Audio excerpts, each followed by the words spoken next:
Hey guys, welcome to the Asian Hustle Network podcast. My name is Brian. And my name is Maggie. And we interview Asian entrepreneurs around the world to amplify their voices and empower Asians to pursue their dreams and goals. We believe that each person has a message and a unique story from their entrepreneurial journey that they can share with all of us. Hello, everyone. Welcome to the Asian Hustle Network podcast. Today, we have Jimmy Koo, and he is the current COO at MixerBox, a mobile entertainment startup that has had over 300 million downloads, spending over 120 billion minutes. MixerBox is backed by investors such as Y Combinator, Initialize Capital, Infinity Ventures, and more. He is an angel investor, advisor to startups like Torre, Price.com, Zen Sports, and more, and a venture scout for Grisham Robotics and 10x Capital. Previously, Jimmy was a general manager of Fundraise Concierge at Atrium, where he helped startup founders with the process of fundraising. Over the last 3 years, he met with thousands of startups and helped founders raise over $330 million in additional funding.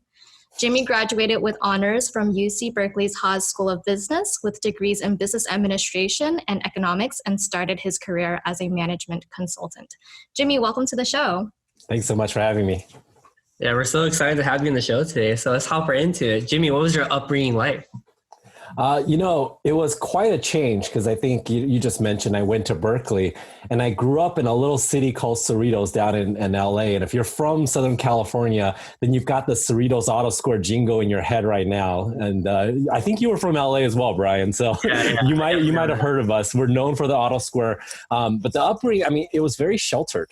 At the end of the day, we were in this suburban little city that, it was very different when I went to Berkeley. Everything kind of completely changed. And I just I think wasn't aware of everything that was really going on because of where I was at. Mm-hmm. Wow, that's crazy. Learned a lot kind of changing and coming here, went to Berkeley for college, and then I stuck around afterwards and decided, I really like the Bay Area. This is where tech is. This is where the startups are. This is where innovation is, and decided to stick around and build a kind of a career here.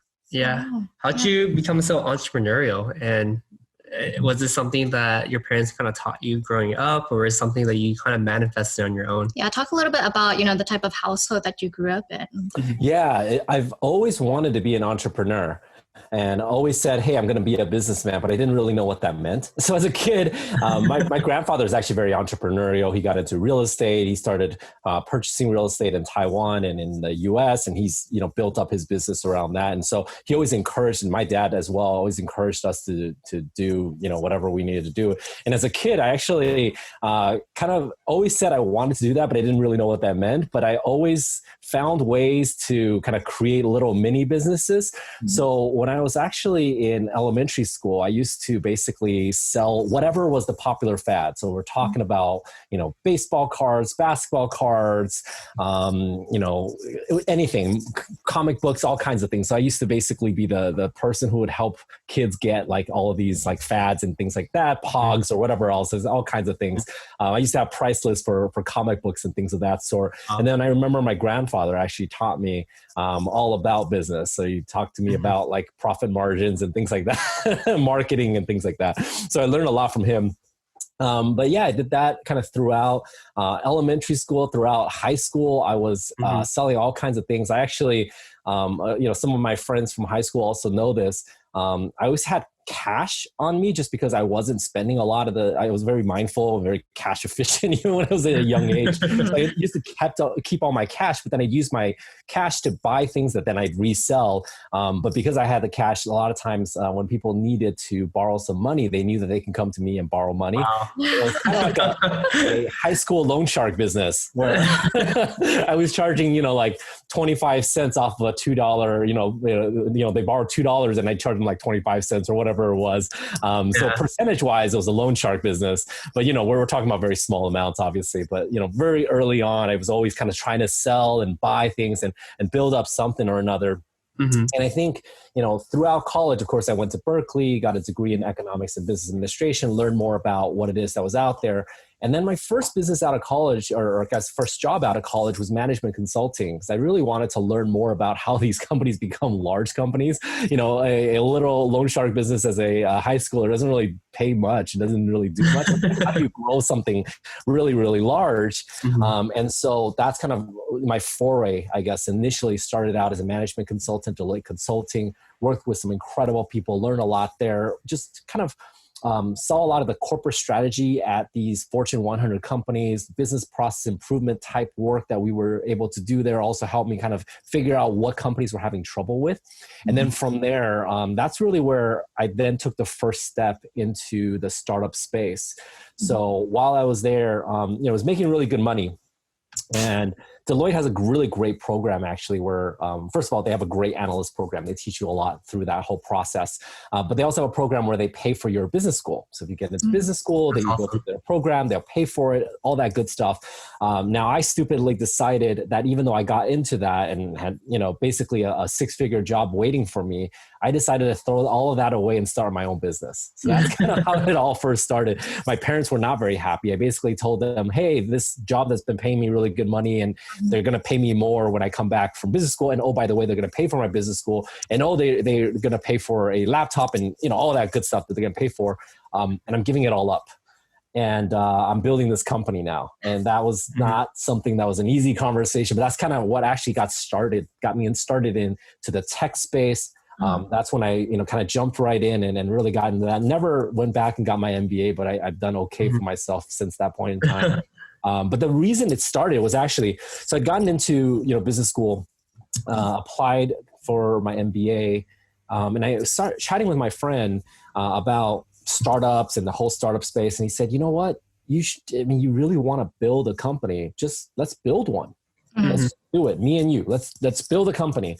And I said, that's funny. We don't have an idea. We have no capital. And I'm about to I was going to move to New York for grad school. And he's like, no. Let's come up with an idea. You've got a couple more weeks before you have to decide. So let's give ourselves 2 weeks. And if we come up with a good idea and we get funding for it, then let's go build this company. And I said, okay, let's do that. It was like 2 weeks. And no joke. It was just like, hey, let's come up. No idea. We want to build up a business, but we have nothing yet. So we started pitching ideas. I'd give him an idea and he said, that's terrible. He'd give me another idea. That's terrible. And we kept talking. And then we hit upon an idea we both actually really liked. So at the time, what was happening was, I love planning things. I just like when I go on a trip, I plan out every little detail. Oh my goodness, you need to travel with you. I love. I do a lot, and people who have traveled with me know that I plan out like every minute of the trip, and like everything, the food, the activities, everything, right? And we don't always do everything, and that's okay. But at least let's have the information. Right? What should we do? What could we do? Where are things located? I don't want to waste my time if I'm going somewhere. And that's just me personally. Not everyone travels that way. Yeah. But one of my friends was going on a trip to New York, I remember. And he said, oh, hey, remember, I think you just went. Can you send me, what it is that you guys did out there? And he's thinking, maybe just an email or whatever. I sent him like a full-on itinerary. It was like a week full of it was every minute was like, you knew exactly where you were like doing, or it was like completely planned out, all prettied up. It was a really nice PDF, everything. And he said, how long did this thing take you? This thing's like insane. It's just like everything's planned out. You talked about the Broadway shows. You talk about how long you're going to take to commute from where this is to this. And it's like everything's like planned out. And I said, oh, it took me a really long time because basically what I was doing was Googling a bunch of stuff and then putting it into I think I was using a Word document. And then I had to create a nice, pretty format. And then I used Google Maps and I put the maps in there and every day had a map and, like mapping out the directions and, all that stuff. And he said, this is really cool. Why can't we just do that online and just do what you did? But, for everyone else who just doesn't have the time, because the information's already out there. Like people just want to have access to the information in an easy fashion. What if I automatically created that itinerary that you did automatically for someone else? Right. That would be really cool. So that was the first business actually that I started up. So started up with two other founders, Steve Chen and James Chen, both Chens. They are not related. So James and I were the ones who were talking about this idea.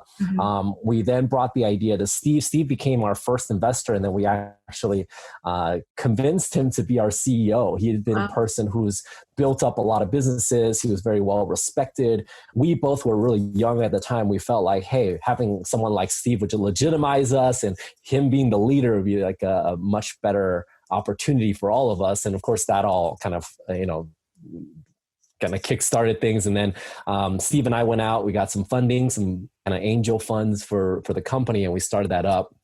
So Steve is still an angel investor, still very active. We're still very close, of course. We started the Modernist together. You guys know about that, the 585 Steakhouse, all of that. Wow. Not the Steve Chen from YouTube. We all know him as well. He's great. But the Steve Chen that I worked on with on this first company, Go Planet, he's obviously done incredible things, and he's still kind of one of those.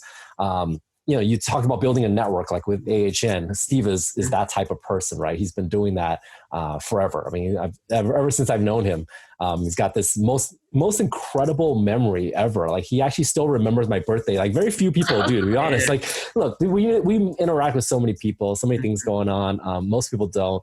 But how Steve and I first met actually was at the time he was running kind of a nightclub kind of promotion business. And I was throwing a birthday party, and I got connected to him as the person who knew, everything and throws the great parties and everything. And then I said, I'd like to throw a party for my birthday.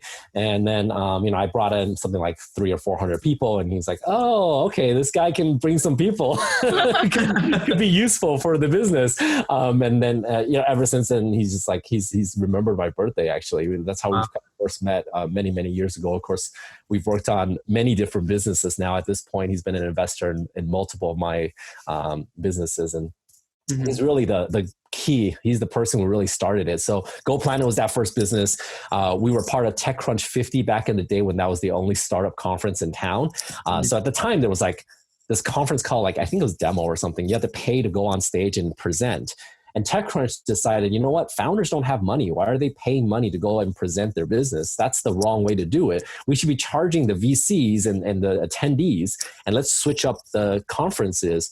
And I'm going to give the founders and the startups a free stage to present themselves. Because at the end of the day, these guys need that. They're just getting started. And so TechCrunch, I think we were a part of 2007 or 2008. It was kind of the first few years of that. Some incredible companies have come about from there, obviously. For our year alone, we were in the same class. There was 50 companies. We were in the same class as Dropbox, as Yammer, as Fitbit, as TrueCar. These are all companies that are like household names, billion-dollar companies now that we're talking about. And I remember, Steve and I presented our company. So we were in the back preparing ourselves. And of course, we're there with the folks like Drew Houston from Dropbox and all these incredible founders. And we're all, in the same boat, right? We're all nervous about being on stage. Our startups are just getting started. And so it was a really incredible experience. And from TechCrunch and that whole experience, I met some incredible investors. Oh, actually, Ashton Kutcher also presented a company on stage that year as well. Wow. There with Demi Moore. We had I met MC Hammer that year. Sean Parker was one of our judges for our company. So all of those people that kind of the starting point of a lot of the connections within Silicon Valley, it really started because I just went out there, we did this company, and we got to meet and interact with a lot of people. Wow. There's a lot of stories about people going up and down Sand Hill Road. Steve and I went up and down Sand Hill Road. We pitched every I mean, we went it was like door to door. We had a lot of conversations, a lot of pitch meetings. And I met a lot of these partners and whoever else, all these investors. And I've just continued to keep that relationship with them ever since that point in time. So, going on 13, 14 years of this, I've been chatting with them or working with them now in a variety of different capacities over the last few years. But that's how I first started. that startup ended up not really working out. We were actually going through talks for an acquisition that ultimately failed. And then Steve and I both decided, look, we've just worked on it long enough. We both need to just move on to something else. So I actually got recruited away to work at another travel startup. And so my experiences at GoPlan actually really helped me, because everything I learned, done, all the experiences there actually helped me with my next role. So started out in this company called Reardon Commerce at the time. And at the time when I joined the company, I had just raised something like $100 million from Citibank. So the company was going through a massive growth stage. It was like, oh, hey, we've got all this capital, we've got all these huge opportunities. I got hired on board originally as a senior product manager there within the consumer space. And it was interesting because I remember having conversations with the team there about something that they wanted to build. And they had competitors. And I saw my own company as one of the competitors who was looking at. So they wanted to build something that they could do within the travel planning space, which, my company was right up there. They had screenshots. They had all this stuff. Like, okay, this is interesting. Man, how's that feel though? Seeing your own company as your own competitor at your job. It was good and bad, It was like, it's sad because I knew we were moving on from that, but it was also kind of like interesting because I had, of course, lived and breathed that for several years. And so had a lot to contribute there. So I, that role was actually really perfect for me. I did, pretty well within the organization. Started really moving up the ranks. I became head of product within, I think it was there for 2 years. I was head of product for all of the travel business, and really kind of, kept growing there. But at a certain point, I just kind of felt like, okay, going back to what you were saying, my entrepreneurship kind of roots were saying, look, you should just be doing this your own. And it was, again, like really finding something that I could be passionate about. If I'm really, really excited about it, if I'm really passionate about it, then it all makes sense. And it actually happened over hamburgers. I had a conversation with another friend of mine. At this point in time, was ready to leave already. Had conversations with a friend of mine. He said, I've got this idea. Another mutual friend of ours had said, hey, the two of you need to talk. I believe you guys are perfect for each other, for what you guys are interested in, what you guys could be working on. I had no idea what he's working on. He and I, just been friends. We've, partied together. We know each other, but I have no idea what he's working on. He had no idea what I had been working on. So we went into this like just purely off of the fact that our mutual friend Nada basically said, hey, you need to go talk to each other. And so Apton Rostamian, he and I had a conversation, and he said, here's what I'm trying to build. And I said, wow, this is perfect, because what you're talking about, it was within the mobility space. It was within transportation. And it was actually something that I had been working on at Reardon and Dean. Something that I actually had built up a whole thing around this. And then the CEO ended up saying, hey, we can't do this right now. And it got kind of pushed behind. And a lot of the ideas of what he was working on and what I had been working on were like a perfect match. And the two of us were a perfect match, actually, in terms of building this company together, because my background has always been business. I can do the operations. I can do the business. I can't build software. That's just not me. And so Apton was someone who had built these types of things. He'd actually, built up pretty complex AI algorithms. And so, he was the perfect kind of complement for me and my ability to do the sales, the operations, the marketing, all of the business side of things. So the two of us started this up. It was a total garage kind of, story where we were literally working out of his 1-bedroom place in San Francisco. And, no pay, nothing. We were just working. We were both really passionate about this. And the idea was, at the time, this was early days of Uber and Lyft, where transportation was just getting, like, the idea of mobility was just coming around. But what we were seeing is you've got basically the black car providers and the taxis of the world, where it's a little bit more expensive. And then you've got UberX, where it's still pretty expensive. And then you've got all the way on the other end of the spectrum, you've got buses. And buses are cheap. They get you around. They're a great way to get where you need to go on a fixed route.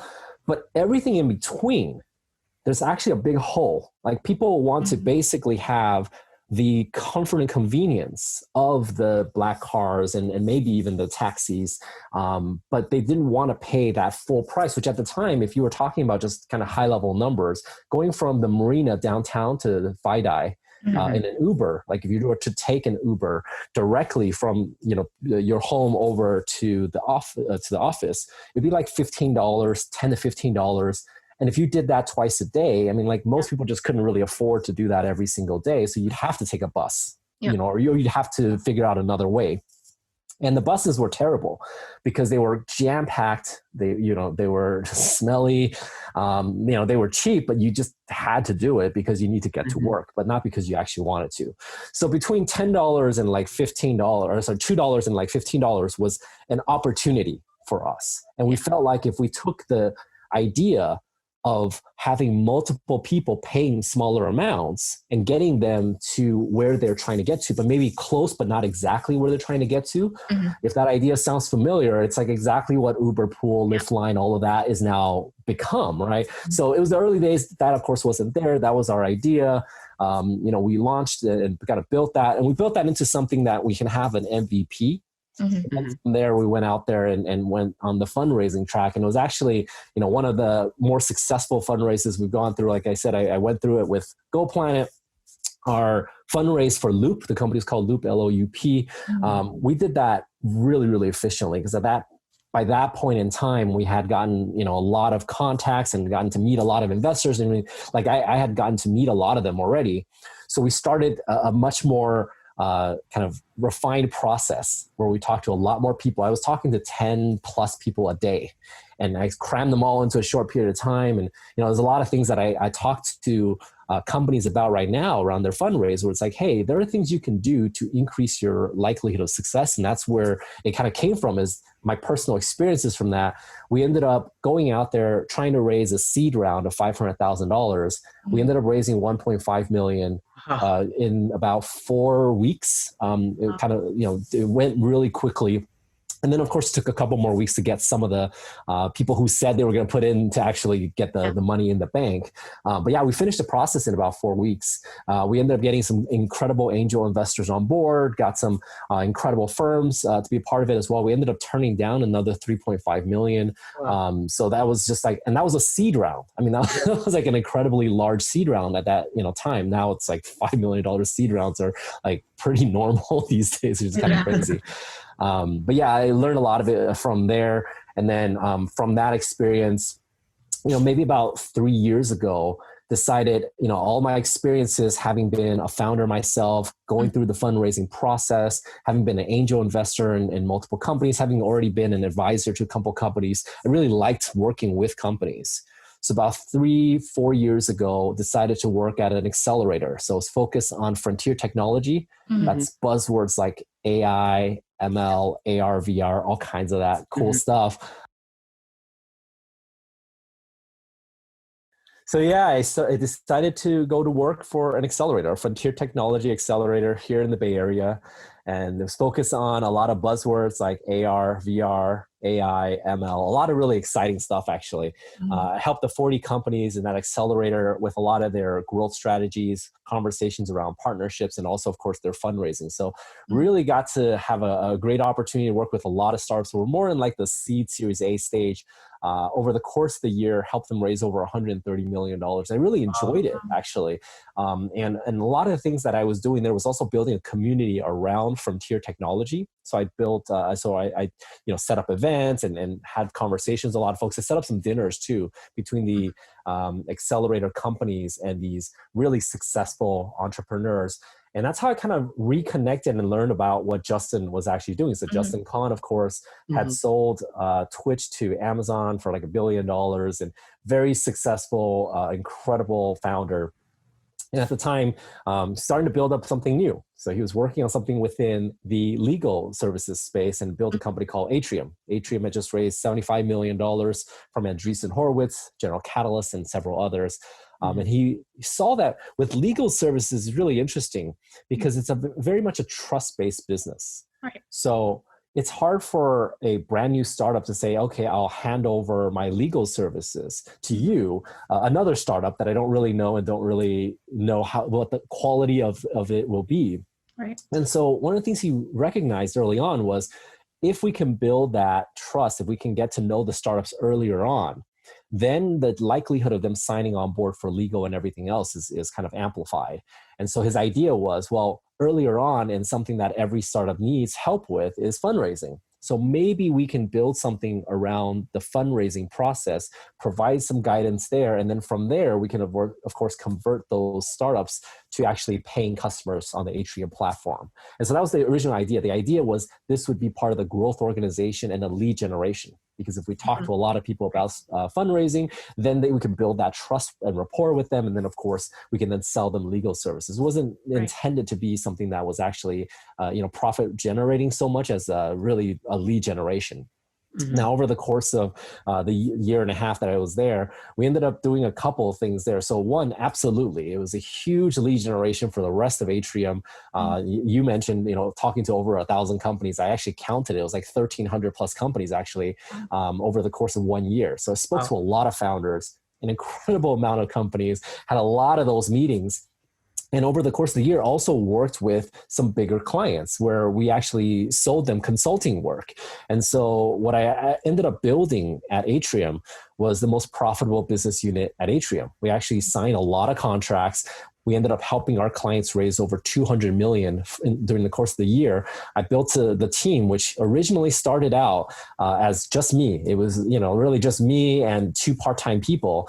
We built that into 6 full-time people in an organization that was actually profitable. It was growing, had a lot of very happy clients, and was working actually around how to help clients with the fundraising process, talking about narrative, talking about how to run an effective process, talking about who the right investors are for these folks. And so that's what I was doing before. And of course, you guys mentioned that I'm currently the chief operating officer at MixerBox. I think one of the things that I realized, a couple of points in my startup journey is the kind of thrill of building something you own. Just like you guys have built AHN and seeing that grow is something really exciting. And so really excited to be now part of the MixerBox team. MixerBox was actually one of my clients back at Atrium. Wow. And I had seen them continue to grow their revenues and just, had a great time working with the team. Myself and the CEO, John Lai, had a couple conversations about, well, what do you think about helping us get to the next level? What do you think about helping us, 10x our revenues? And they were actually the only client I worked with that ended up not raising capital because they were growing their revenue so fast. They decided to focus their efforts on something different. So now I'm really focusing on continuing that growth with them. Wow. You gave us so many good nuggets that we're just trying to digest over here.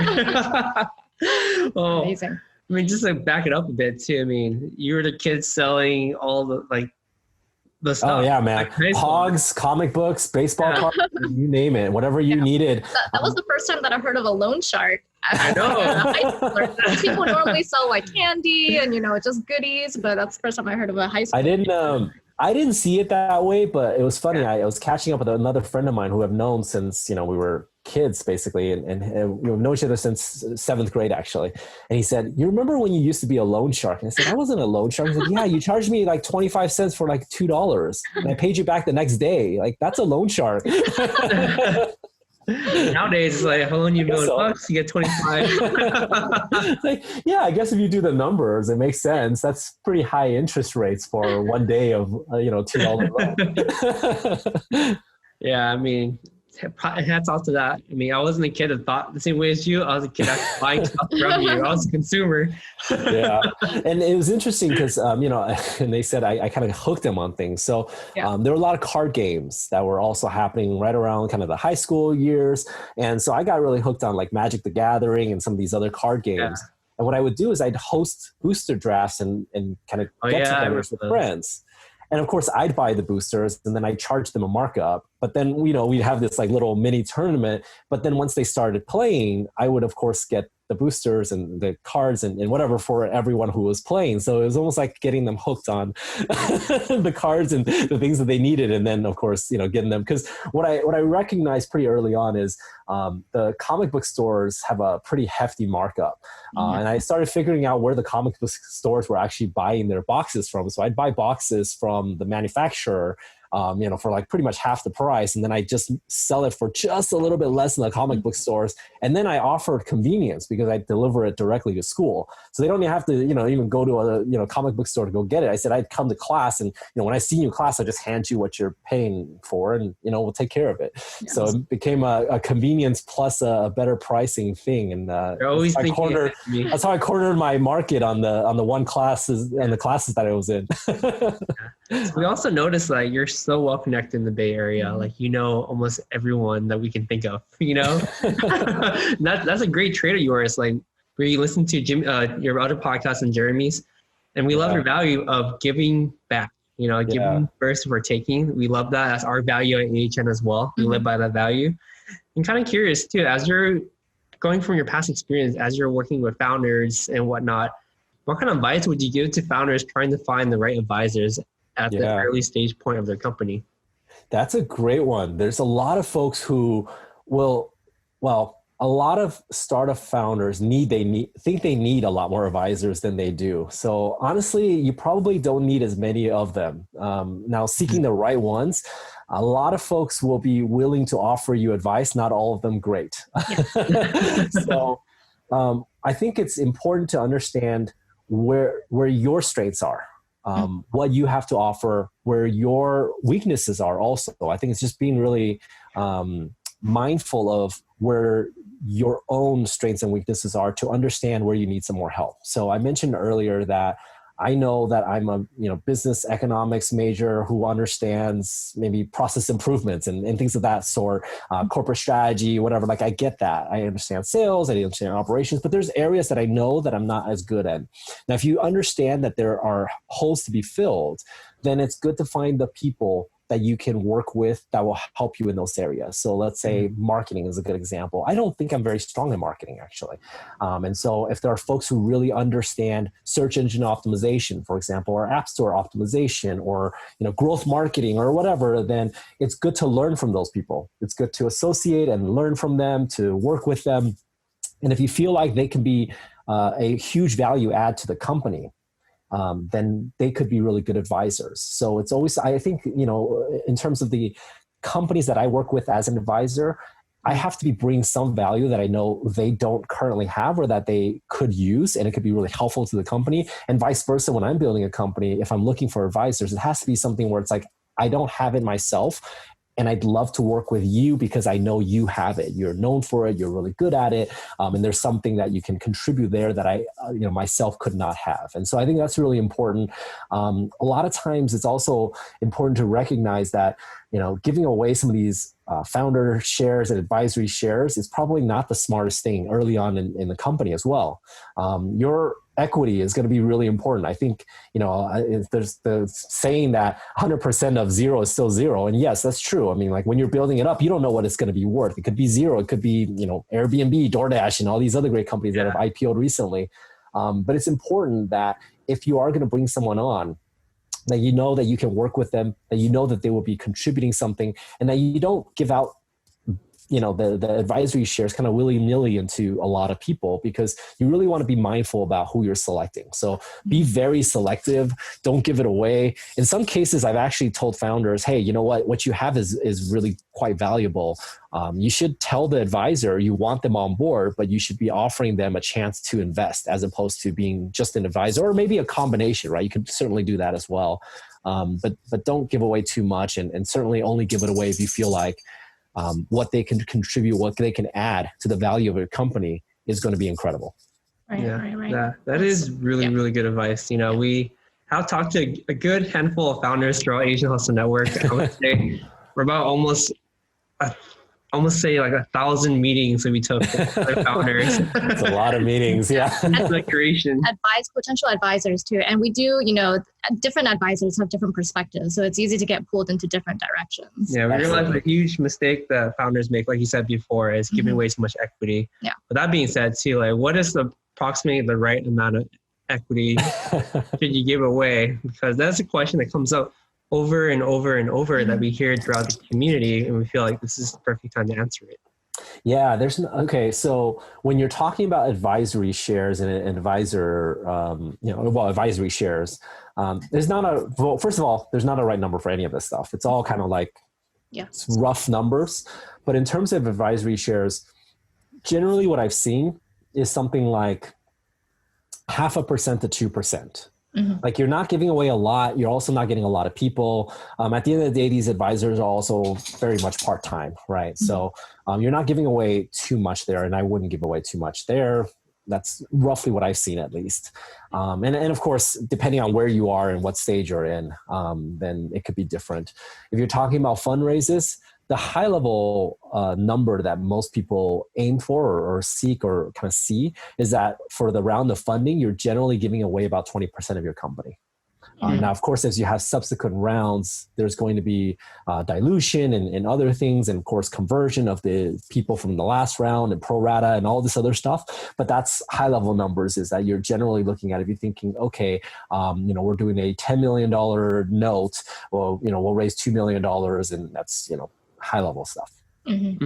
Well, that's really good advice. Yeah.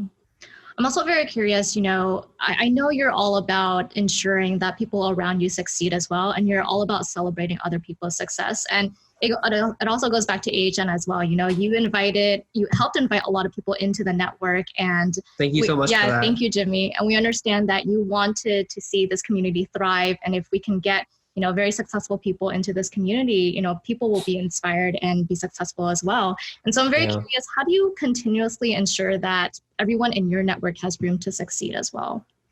Yeah, I mean, I think I've been very fortunate in meeting some really incredible people, getting a chance to just have conversations, meet, and get to know some of these really incredible people that you said are part of AHN and are part of my network.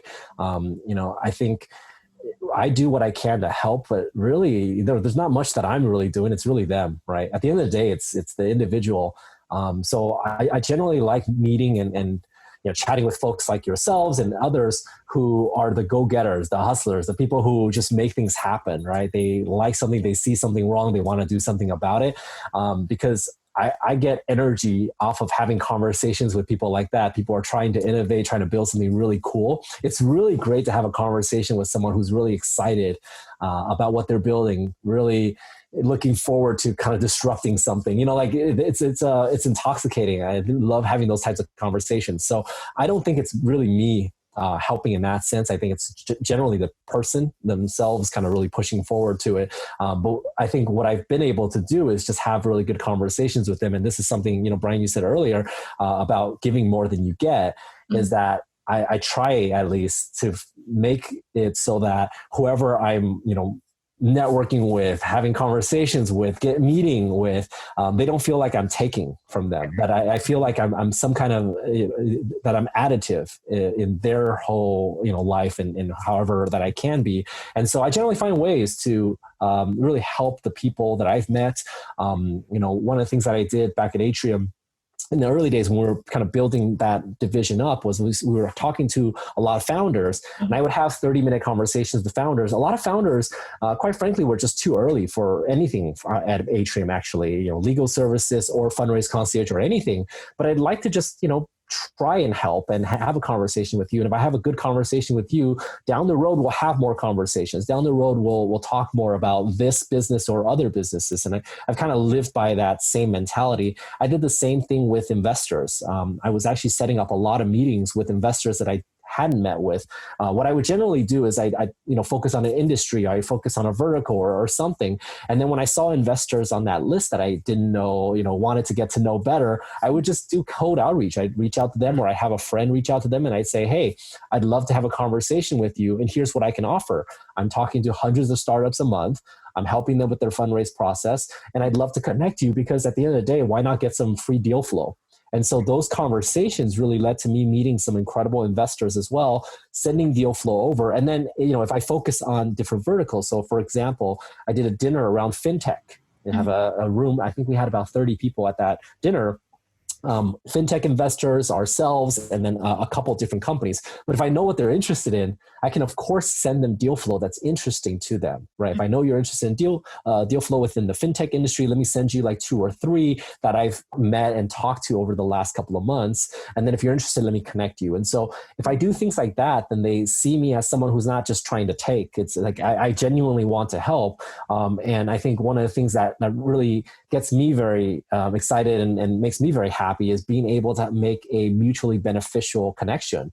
There's been a lot of founders that I've connected with, lead investors. For example, I just got one a couple of days ago. I said, "Oh, hey, thanks for connecting us with this person.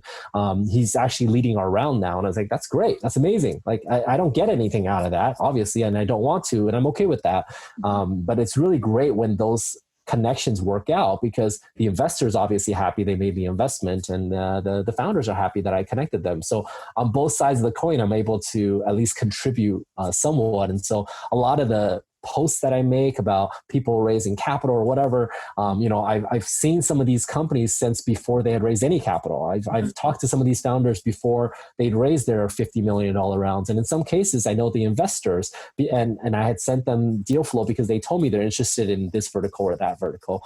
And those conversations, it's great to see them actually come to some kind of a deal at the end of it all. That's awesome. And for you guys listening, you guys probably can't see me smile, but I've been smiling and nodding along, because I met Jimmy last year, roughly around the same time. And what struck me is how generous he really is. Like when my first initial conversation with Jimmy was our first month, not even our first full month of creating AHN yet. And I came in super clueless talking to Jimmy. I didn't know what to ask him. I didn't know what to say to him. But he still took the call with me anyways and really tried to help me learn, like, what should I do next? And I remember that conversation. There was a lot of questions about, like, so I think it's starting to grow. I don't know where we want to take it. We have a couple ideas. What do you think about this? No, it was great because, that's all right. Because I'll tell you this. I was impressed at how quickly the community had already started growing. I thought it was really cool. And I started sharing with my friends because I found value in reading the stories of others. And I wanted to share with other people who I wanted them to share their stories as well. Of course, I shared my story just like everybody else. And I thought it was such a great idea of building this community. And it was actually really great that you reached out to me, because having a conversation with you, it was great to see how something was really working, but it was also great to see where you wanted to take it, have some of those conversations, and to also recognize that it was still early on. Like, I didn't know how early it was until we had that conversation. I was like, oh, this is like just something that's just working, but you don't, it's almost, growing like a weed, and you're not entirely sure how to control it. Yeah. And I would say that's the perfect example of product market fit. And this actually reminds me of a conversation I had with Steve Huffman. So Steve, of course, founder and CEO of Reddit. He's running it, and Reddit, obviously one of the largest properties in the internet today. And he said, this is his learning about product market fit. Product market fit is like when something keeps growing, even though you've done everything to screw it up, it just keeps on growing. Sounds like us. Like, you don't know what you're doing. You're doing everything wrong. And no matter what you do, it just keeps growing. You've probably got something really good there. And that was his experience with Reddit. He was like, look, we were going through building this company. We didn't know what we were doing at the time. And a lot of things we were doing were quite wrong. And the thing just kept growing. We didn't know what to do. It just kept, continuing to grow. And so that's when you have something really, really exciting. And I think that was the early days when you and I had that conversation. It's the same thing. I saw the same thing. It was like, this thing just keeps growing. Yeah. And I was excited about it. And I was sharing it with my friends. And then my friends who were part of it, they were sharing with their friends. And then, more and more people just became a part of the community. Yeah. Thank you for that. And now that you reminded me, that's kind of embarrassing. I love that perspective. Honestly, it does just keep growing. There are going to be hardships. We've had a couple of speed bumps, but it just keeps growing. And we know that it's something that we definitely need in this community. Yeah. So Jimmy, so this podcast is going to be published in January. So what are your goals for 2021? Ooh, 2021. I mean, well, I think professionally, I'm very happy with where we are. Professionally, our goal is to be growing very, very quickly. So in the next 2 years, ultimately we want to 10x where we are at. That's really what we're hoping for. We're going to be pushing hard and growing the company and keep going. The company's grown a lot since I've joined already. And the goal is to grow even faster, even more, build up more of a team here around growth as well. So that'd be good. Personally, I think we were kind of talking about this before. I just bought a home here in Pleasanton. My wife and I are settling down a little bit. And so I think it's just kind of settling in a little bit, getting comfortable here and building up our family here. Mm-hmm. Wow. That's really awesome to hear. I mean, you've definitely had such a journey, going from Go Planet and Loop and MixerBox. Don't forget about the Loan Shark days and too. the Loan Shark days. That's how it all started. The humble beginnings. What would you say would be the biggest lesson that you've learned throughout your journey all these years as a founder and as an executive? Yeah, I don't know if this is the biggest, but it's certainly one that pops to mind. And it's just that you're going to get through it. With the founders that I've kind of coached and talked to, and even myself, what I've seen is that with every entrepreneurial journey, it's a roller coaster. There's going to be tremendous highs. You got a round of funding. That's great. And there's going to be tremendous lows. The money is going down, down, down, down, down. What am I supposed to do? I think I talked about this story in the other podcast as well. For a period of time when our company was having trouble and we were pivoting, it was a very difficult time. My co-founder and I were getting at each other's necks, basically fighting all the time.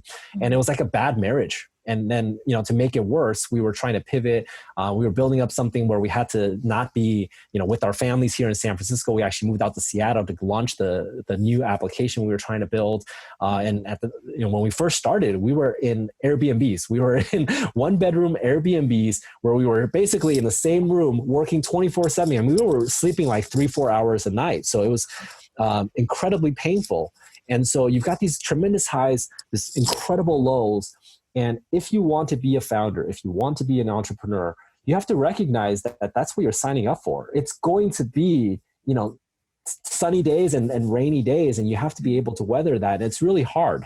So what I've noticed is that one of the things that's great about AHN and these networks is having people that you can talk to who understand what you're talking about. Mm-hmm. So what I found is that, my founder friends, for example, we can genuinely have a conversation about what's going on, because what you tell everybody is, hey, we're killing it. It's this massive growth. Everything's great. But the realities of it are that it's not so great. It's actually really hard. And every day is really difficult. And you have to push yourself through that. But it gets a little bit easier if you have a network of people who understand, that you can lean to and have a genuine, open conversation. And I've actually posted about this and written about this before as well. If there's founders that are quite frankly just struggling and don't know where to go with their companies or have issues, it doesn't have to be all roses.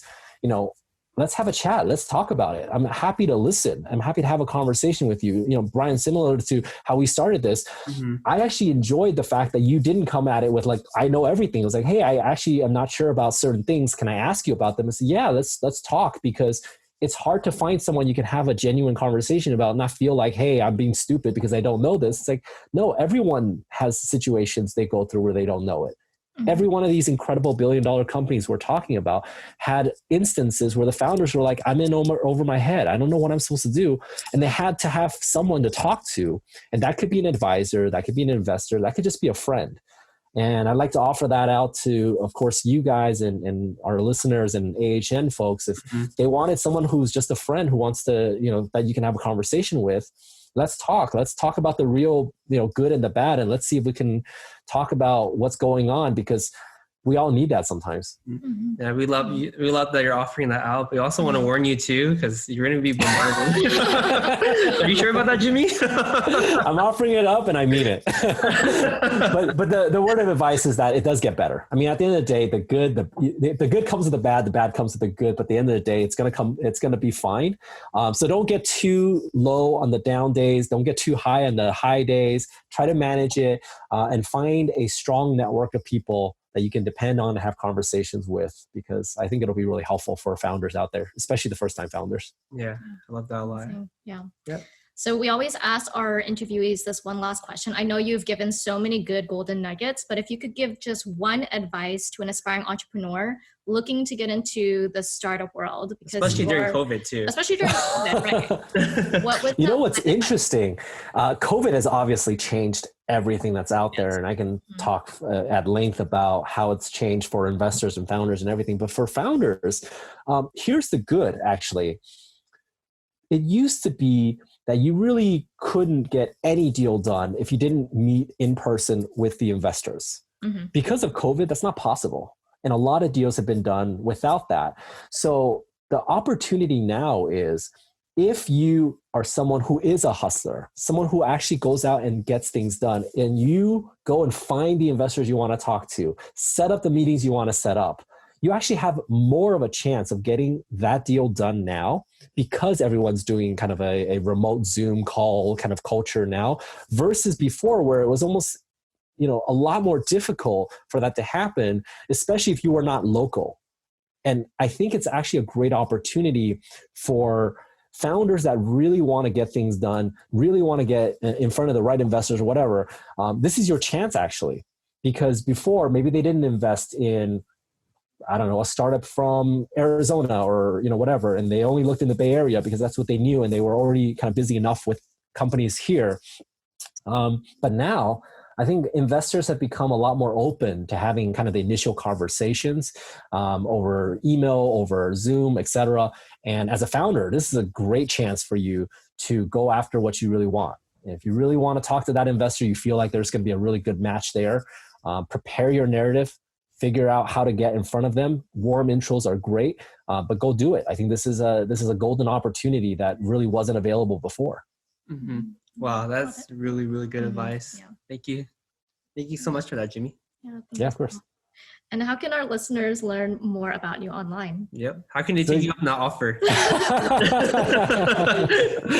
That's a great question. So I'm going to find a way to make it a little bit easier. I'm putting some ways that, I guess they can email me at the moment. Honestly, if they email me and they put something in the header that connects to AHN, I'll read it.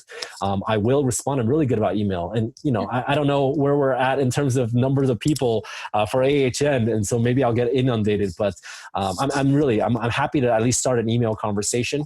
So my email is just my name at gmail.com, jimmyku@gmail.com. I've just given it out. So feel free, email me, put something in the subject header that says it's AHN. I promise you, I will at least read it and respond.